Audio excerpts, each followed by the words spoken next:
This is my handsome husband. This is my good looking son. And this my OG mommy. Tenera. Hi everybody. Today is an exciting day for me. I want to first thank everyone for being a great teacher. Seriously. I learned so much from every one of you.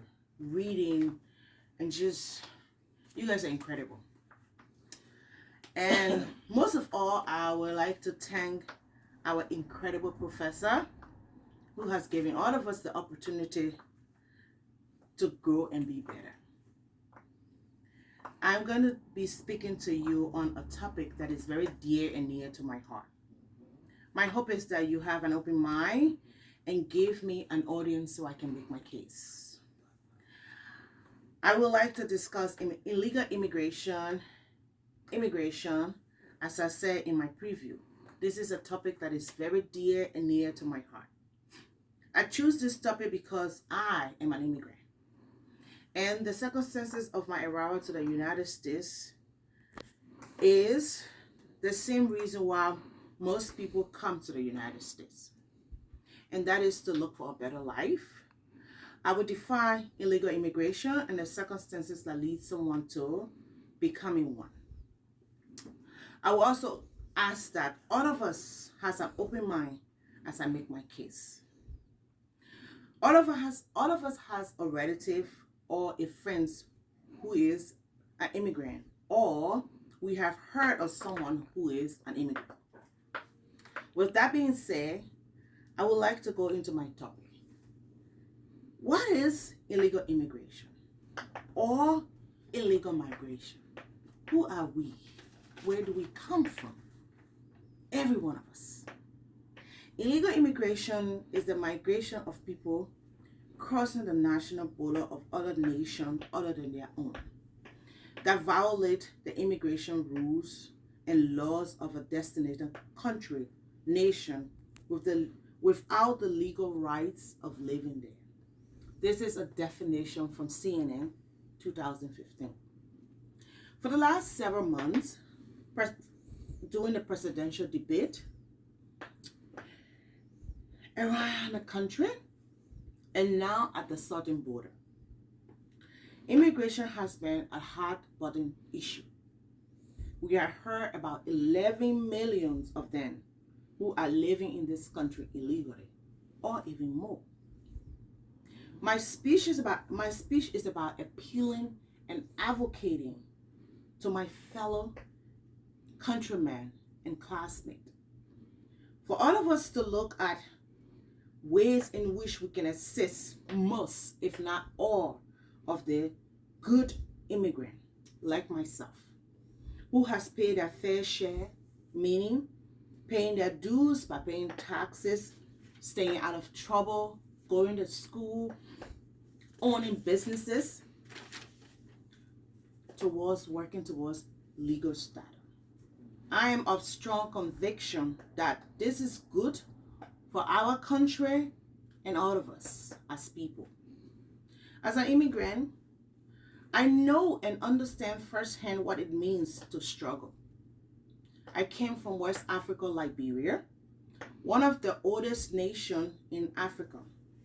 During my youth days, a civil war unveiled in my country, leaving all of the citizens destitute and unable to fend for themselves and families.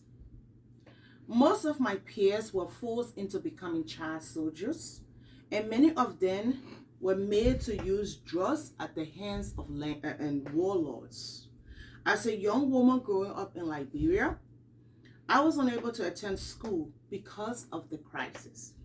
Life as we know it was gone and chaotic, and killing of innocent women and children became the order of the day. Our homeland became chaotic, and suffering and poverty became a way of life.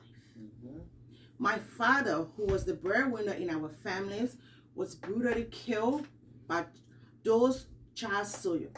Our dream and destitute seems dead.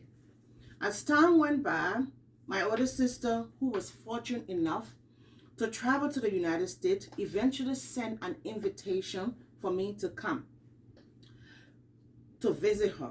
When I came to the United States, I came legally.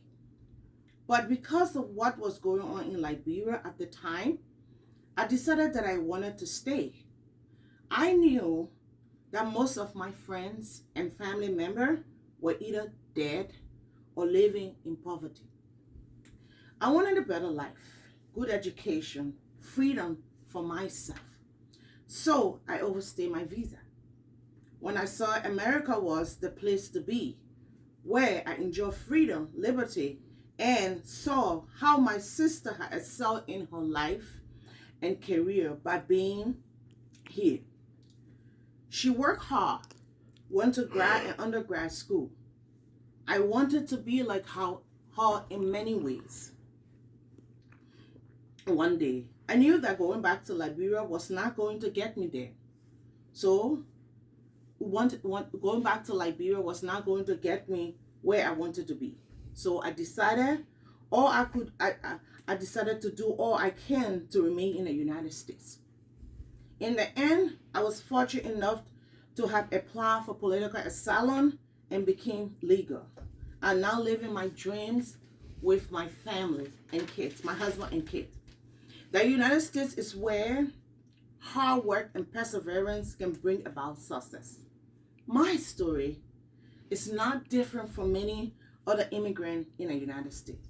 People come across the border to seek greater rescue, pasture, and better prosperous life. Many of our birth countries are economically weak and incapable of sustaining their people. And I understand.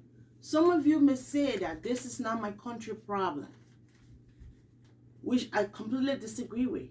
Individually and collectively, we share this problem one way or another. Our friends and family are going to be affected either way. The last time I visited Liberia in 2018, I learned that the Irish Liberians make less than $1 a day to sustain their family.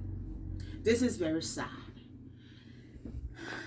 Like most migrants who live in the United States, I help support extended family back home. I know that people depend on me, and for that reason, I make good decisions, good choices, and do well to help my family, my community at large. I'm asking all of you, every one of you who's going to listen to this speech, who's listening, if you can, never take a second, if you can ever take a second at immigration before, if you never took a second at immigration before, to have an open mind and rethink immigration. I have stated my personal story and how I have become successful in my own way because of the immigration process in the United States. People also come into the United States illegally by coming through the borders, coming on boat, etc. Illegal immigration take risks to come here to the United States for the same reason I have stated, to make a better life for them and their family. Take our job that most American refuses to take. They pay their fair share and are asking all of us to advocate to remain in the United States and work towards legal status. I'm all for allowing illegal immigrants to remain in the United States, the good ones, and work toward legal status. I believe that those who are non-English speaking should be encouraged to learn English, as American is the land where we speak English. I also believe that if people are illegal and cannot find work, it creates avenue for homelessness, slavery, prostitution, and even death. People are hiding from authority and are being exploited. Most are made sex slaves because they want to survive. Most of the illegal immigrants are tricked into slavery to work as laborers for factories. Some are trafficked into prostitution, etc. Because most of the people who are illegal, they are afraid to gain access to help or services in their community. This is a Google search from 2015. In conclusion, I would like to encourage all of us to look at immigration from a different standpoint of view. I would like for us as a nation to push for legal status of illegal immigration and their family. It is irresponsible to literally ask 11 million people to leave their loved ones and go back to their home country because they have overstayed their visa or crossed into the United States illegally. Most immigrants know this is their home. They have been here since childhood. And they have friends and family here. We need to work with families and find solutions that could benefit the United States and the individual involved. As the immigrant process helped me to become who I am today, so it can assist others to live and realize the American dream. I believe that when human are given opportunity, most make good use out of it. I believe that